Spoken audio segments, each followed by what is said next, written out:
It is a great honor and a great thrill to be here.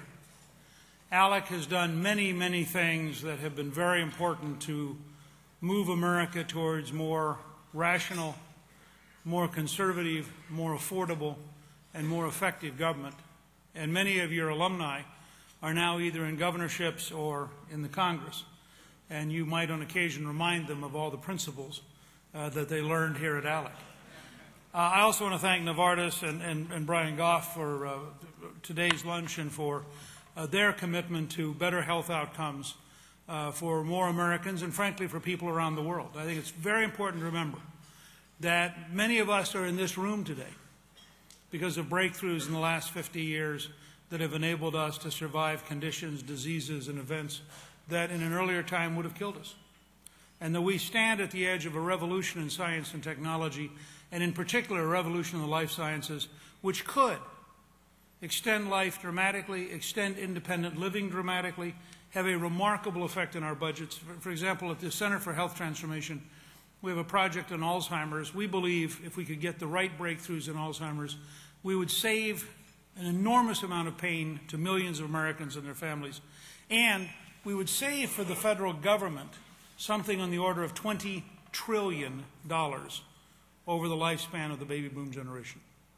And yet it's very hard to get the political system to think intelligently about making investments in science and technology and seeing them as not costs but investments. And in a sense, we're proposing actually creating Alzheimer's bonds and taking all brain research off budget, funding it through a sinking fund, and saying that when you get the breakthroughs, the first savings go to pay off the bonds. Because imagine that you're on the edge of a problem of enormous proportions, that it's going to cost you $20 trillion in this generation, and we currently invest $400 million a year in the research. Now, if I said to you, your house is going to burn down next month unless you do X, Y, and Z, and you say, well, I could do 10% of it, you'd know that was an irrational investment strategy. Because you're going to spend more rebuilding the house than you're going to spend saving it in the first place. And yet that's the way we approach all too many of these things and requires fundamental thought. We have a speech text which I'm not going to give because I don't normally speak very well from a written text. And I was chastised by 5 different people here today for my Republican Governors Association speech, which was very tight. I only had 15 minutes, and I deliberately, and I wanted to say a lot to the newly elected governors, so I compressed it. So instead, I'm going to first of all urge you to go to AmericanSolutions.com. By 3 or 4 this afternoon, we'll have both the text of my speech and the video version there. And if you don't want to read the text, have your staff read the text, because it's pretty good stuff. I'm also going to urge you to go to American Solutions and look at 2 earlier speeches I gave. One was to the Institute for Policy Innovation in Dallas about 2 weeks ago, and the other was to the Republican governors. But I want to build on those speeches rather than repeat them. And I want to start, I was thinking about if I were the 100 newly elected legislators, or if I were many of the new leaders who've been in office for a while, but I know, for example, the new Speaker in the North Carolina House, what would I think about in the current situation? And I want to go back. Clist and I did a movie called 9 Days That Changed the World. That was about Pope John Paul II going to Poland in 1979 and the impact he had on ultimately undermining and defeating the Soviet Empire. And in his first homily, the new pope, the first Polish pope in history, the first non-Italian pope in 450 years, in his first homily he said, "Be not afraid." And so I want to say to all of you as leaders, you're going to face in the next few years enormous problems. I believe in the next decade we face the greatest challenges we've had since the 1850s. And I think we don't have a clue yet how bad they are. We don't have anybody in national public life today telling us the truth about how bad they are. And they're all going to get worse. Spain is going to follow Ireland. The euro may collapse by next spring. The Chinese are in the middle of a bubble bigger than the one we were in 2007. This idea that we're going to somehow magically come out of this current economic mess is just nonsense. And the first thing you ought to look at, we're going to send every elected official in both parties from American Solutions on a bipartisan basis a little sign for your wall that says, what am I doing today to create jobs and paychecks?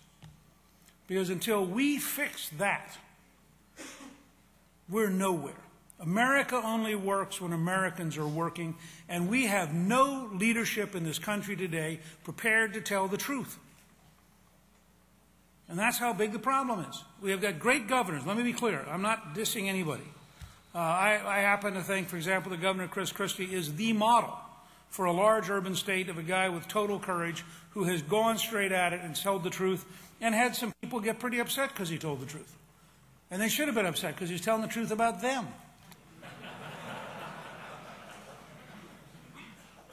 Governor Bob McDonnell's a great leader. The new governors we're electing around the country. I just talked yesterday with John Kasich, my dear friend and the man who was the key to balancing the federal budget for 4 straight years. He's going to be a great governor of Ohio. Scott Walker is going to be a great reform governor of Wisconsin. These are terrific people. For those of you who are trying to get folks to consider, I might mention the new Democrat and has found a fairly good career now as a Republican. But at the national level, we're faced with enormous challenges. One of the things we learned doing this movie on Pope John Paul II, we did the movie because when we did an earlier movie on Ronald Reagan called Rendezvous with Destiny, which I'll tell you flatly is a pretty good movie because you get 90 minutes of Ronald Reagan on TV. He's really good and we don't mess it up too much. But we asked both Lech Wałęsa and Václav Havel, what was the key moment in the collapse of the Soviet Empire? Thinking they'd give us a great Reagan anecdote. They both said, oh, it was a year and a half before Reagan was elected. It was June 1979 when Pope John Paul II went back to Poland. And we started digging into this. He's there for 9 days on a pilgrimage. The first morning, he has 3 million people come out to Victory Square for Mass. Now, this is a country which had been invaded in 1939 by both Germany and Russia, which had lost 1 out of every 5 Poles in World War II, had been occupied by the Soviets ever since the war, but it had a pretty miserable 40 years.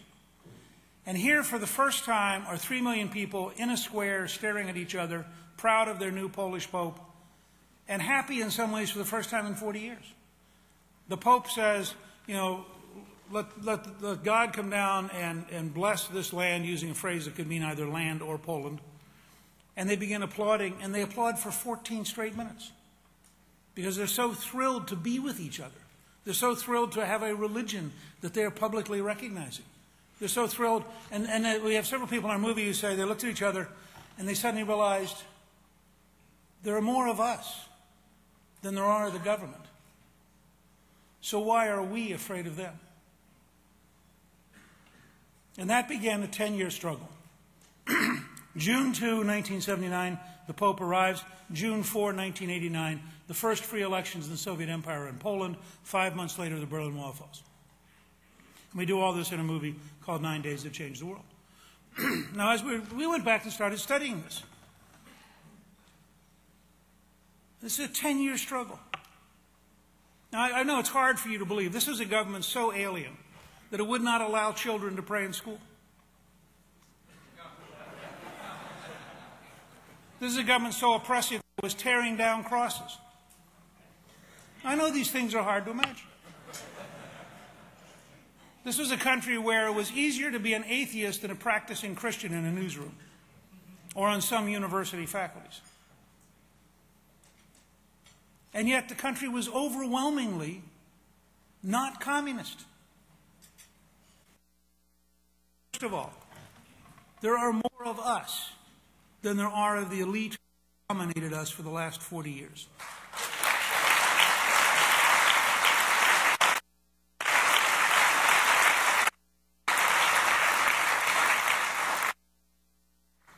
I want to walk you through what I believe is the most important political slogan, governing slogan of the next 25 years. I'm going to walk you through a way of thinking about conservatism in a profoundly new way. And I'm going to give you 5 areas to go back home and reorganize how you think about your government and your state and how you reorganize your legislature. And then I'm going to offer you a chance at American Solutions in January and February to have a series of webinars nationwide that I will personally lead. And if you're interested in health policy at the Center for Health Transformation, and let me introduce, Julie Eckstein is here from the Center for Health Transformation. Stand up for a second. If any of you want to talk to her later on about health policy. Dan Veroni is here over in the corner, and Michael Kroll are both here from American Solutions. We'd be glad to talk to you from that standpoint. First of all, the most important political slogan of the next 25 years. which I got directly from the Poles because they're fighting with a dictatorship. And they've got to be a little bit clever. And so one of the things they do is they put signs in windows in stores that say, for Poland to remain Poland, 2 plus 2 must always equal 4. And I began looking into this. And so we made at American Solutions, you can get it for free, a bumper sticker that says 2 plus 2 equals 4. Now, I know it's bold. I mean, one of the ways you can test out, take this, you can make your own or you can get it from us. Go around your neighborhood, show this to people. Almost all of them will get it. The ones that don't are hardcore liberals and you don't have to worry about it. As somebody who's been actively studying this stuff since August of 1958, I literally believe this is the most important slogan of the next 25 years. And the reason is, first of all, there's no situation ethics involved. 2 plus 2 equals 4 whether you're rich or poor. 2 plus 2 equals 4 whether you're optimistic or pessimistic. 2 plus 2 equals 4 whether you're happy or sad.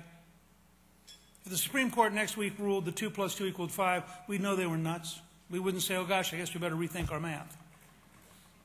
So it's very useful, and it relates directly to something I'll come back to. There's a second reason.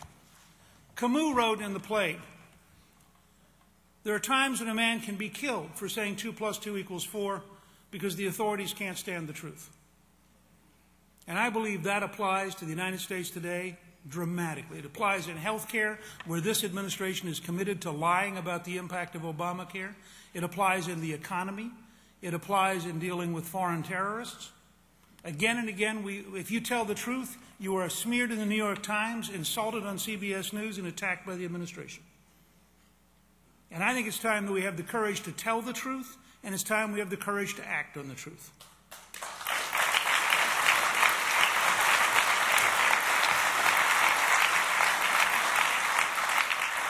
Furthermore,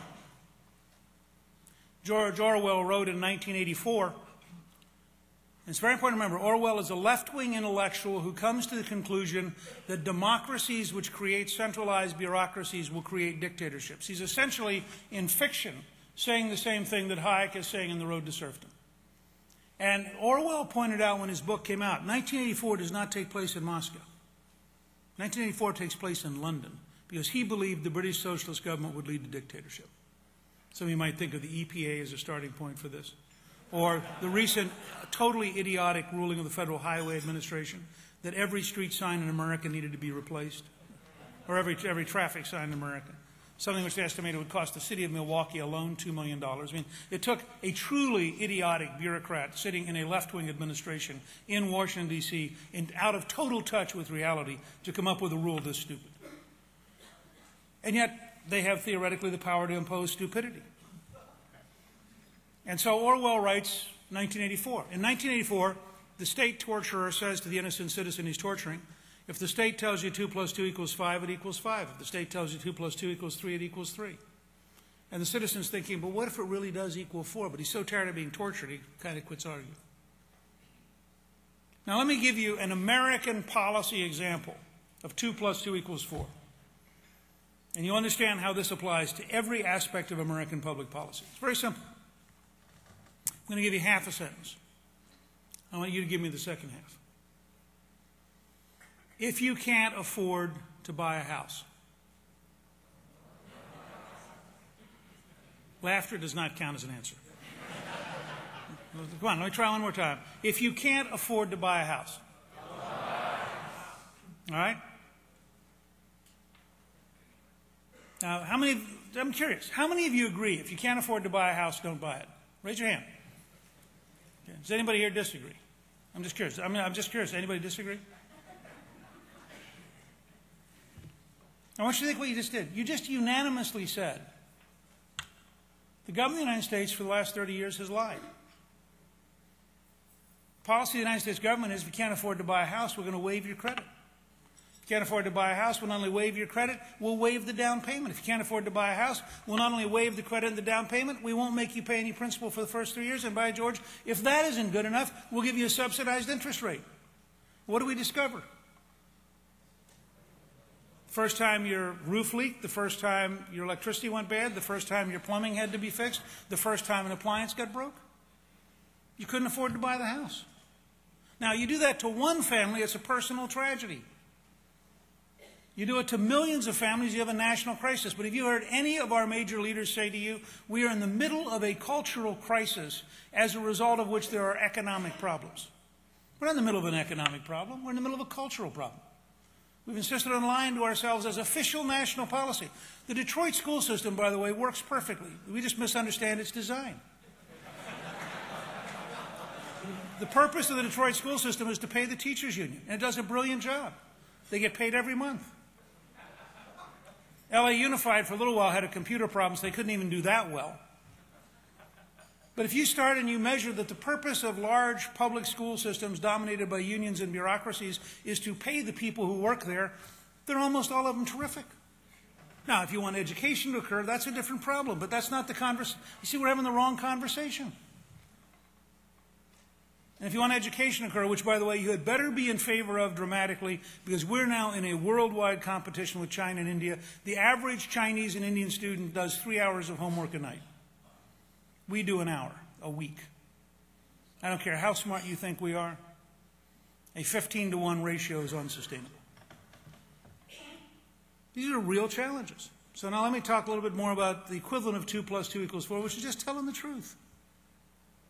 We spent last year, and I want to give you a sense of scale. Let me back up for a second.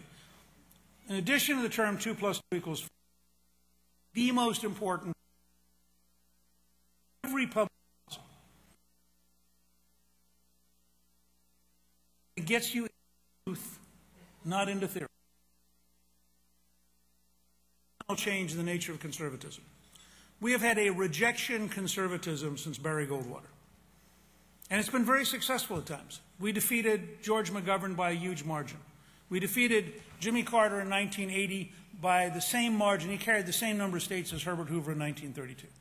We defeated Walter Mondale. He only carried 1 state, and that's because Reagan didn't campaign there the last weekend. We replaced the Democratic Party in the House in 1994 for the first time in 40 years and repudiated Hillary care and tax increases and left-wing social policies. The election of the left. But here's what we haven't done. We haven't replaced the left. So every year when the American people said no, the unions dug in, the academic tenured faculty dug in, the news media dug in, the trial lawyers dug in, the bureaucrats dug in. So you had waiting over here a group which actually gradually got more liberal. With every rejection of the left moved further to the left. And so we need a new model. It's clear to me that if we have a serious, complete choice in 2012, we will win a cataclysmic election. If people have a clear choice, we'll win by a huge margin. But the goal has to be to replace the governing system we've had since 1932, and the goal has to be to replace the failed bureaucracies and the failed policies, and to fundamentally move to a better future with better policies. And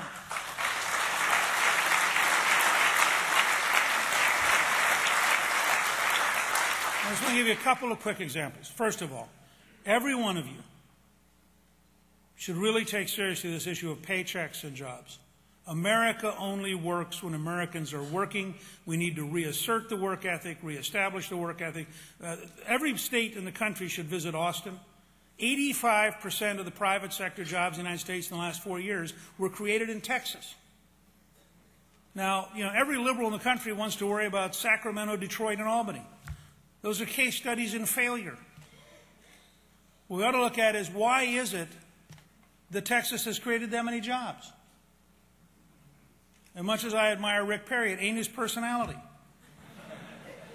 It's a fundamental policy. Tort reform, lower taxes, a bureaucracy that actually favors business coming in. A lot to study in Texas. And then you want to start reshaping things. And you want a replacement strategy, not a reform strategy. You can't reform the Environmental Protection Agency.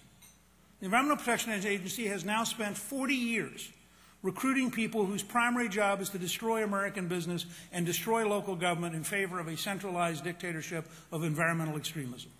Now, you're not going to fix those folks. You can't go in and have, why don't we talk with each other and have better communication? You've got to fundamentally, from the ground up, design a new model of environmental protection and replace the current model and say to them, glad you were around. Hope you have a good time writing your memoirs. You ain't going to be here. Everybody should remember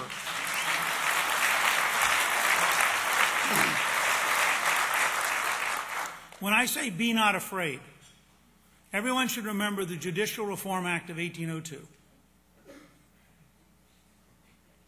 Jefferson and Madison, who knew a reasonable amount about the Constitution, passed a bill which abolished 18 out of 35 federal judges.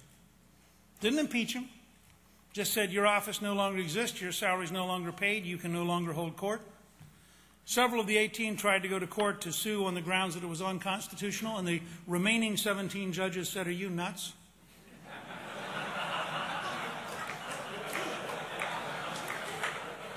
If we agree to hear your case, they will abolish us next. Now, I want you to know, I am not as bold as Thomas Jefferson. I would not try to eliminate 1/2 of all the current sitting federal judges. I would limit it to the Ninth Circuit as a demonstration effect.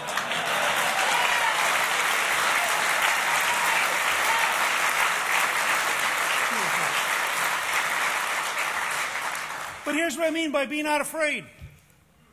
By what right does a permanently appointed oligarch lawyer rewrite the Constitution every day? By what right do lawyers usurp the commander-in-chief and rewrite national security, putting America at risk based on whatever their whacked-out judgment is that week because they've been a judge so long they've forgotten that they ought to have some humility? The Founding Fathers wrote in the Federalist Papers that the judicial branch would be the weakest branch. There is no such thing as judicial supremacy. The only thing the Supreme Court is supreme over is other courts. It is not supreme over the legislative and executive branch. And if we are not afraid, we will teach them that.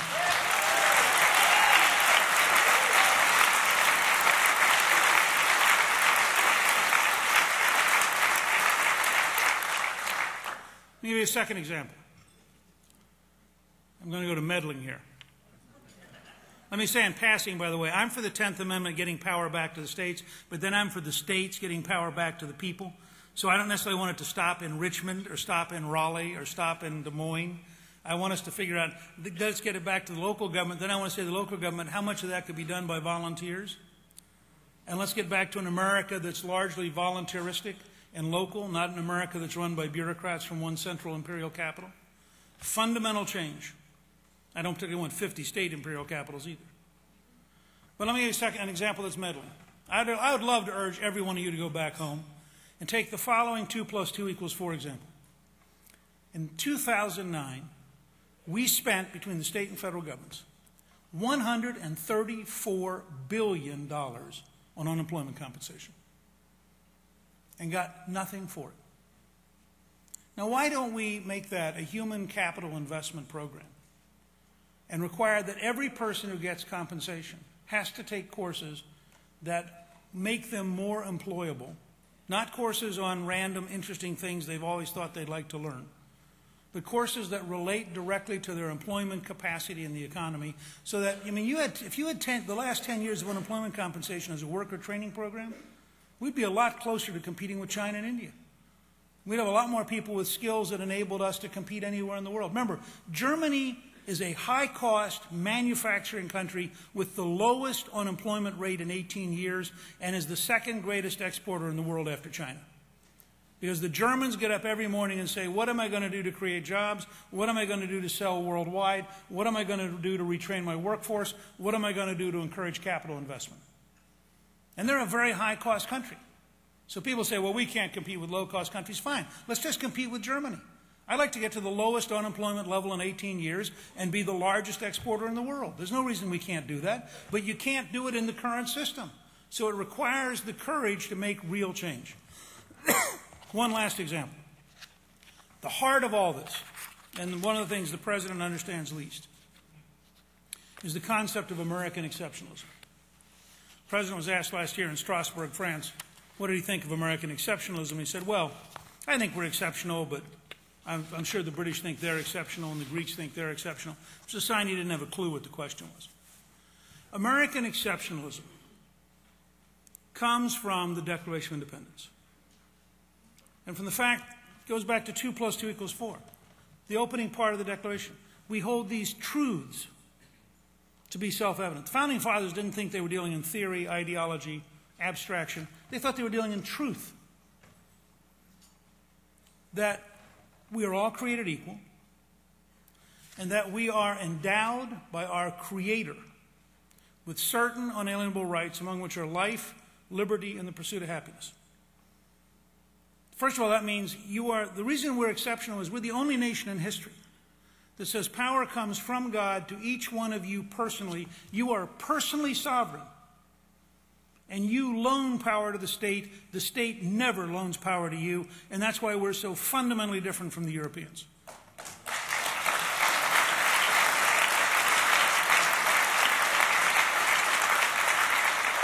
Furthermore, it says the rights are unalienable, which is why any constitutional decision has to take place in the context of the Declaration, because the Declaration is defining rights which precede the Constitution. Which is why the right to bear arms, by the way, starts by saying that the right already existed to bear arms. All the Constitution is doing is blocking the government from messing with it. The Constitution doesn't grant the right to bear arms. It recognizes a pre-existing condition, which is your right to defend yourself. Similarly, no court can come between you and God. That's why all this recent stuff, the last since 1963, is profoundly wrong and violates American history and violates the American tradition. Not based on theology, but based on political history, which you can see right here by going down to the National Archives and reading the original document, which no one disputes. Or Calista and I did both a book and a movie called Rediscovering God in America that just walks you through the facts of this period. But notice what your right is. You have the right to pursue happiness. And I'll close with this, but I want you to think deeply about how this would change policy in your state and how it would change policy in the federal government. And I would encourage all of you to establish a committee in your legislature to locate every single stupid thing the federal government's doing and surface it, create an office here at ALEC of really stupid federal government policies, have everybody in the country file these things, and the country will presently demand that the federal government stop being stupid because it's just too expensive in economic hard times to have the level of stupidity we have coming out of the federal government. So if you start with that model, what does it say? It says we have the right to pursue happiness. Now, there are two key phrases. Happiness in the Scottish Enlightenment, where Jefferson got the phrase, means wisdom and virtue. It does not mean hedonism and acquisition. And the Founding Fathers all believed that a foolish people would become a dictatorship, that it took wisdom to remain free. Lastly, it's the right to pursue. It's not the right to happiness. There's no provision that says we need a federal Department of Happiness. There's no provision that says we ought to have happiness stamps for the underhappy. There's no suggestion that you have a right to sue if you're unhappy. And the Founding Fathers would have thought it ludicrous to believe that a politician could walk into a room like this and say, I'm now going to take from the overly happy and redistribute to the underly happy. And they would have thought that's just nuts. The genius of America was the right to have energy, drive, and dreams, and then go out and work your heart out and take the chance of losing in order to have the chance of winning. We have for 40 years now drifted away from that dream into a government-dominated, bureaucratic mess of too many rules and regulations, with politicians defining what we're allowed to earn and what we're allowed to keep.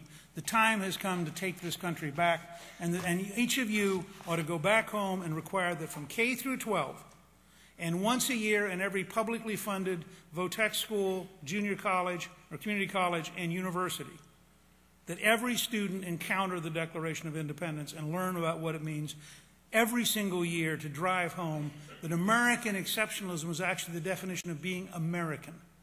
And you can do that. It is your right to do it. It's a historic document. Even the ACLU will find it's pretty hard to argue you're not allowed to teach that your rights come from your Creator, because it is a fact of American history that that's what we believe. Thank you. Good luck, and God bless you.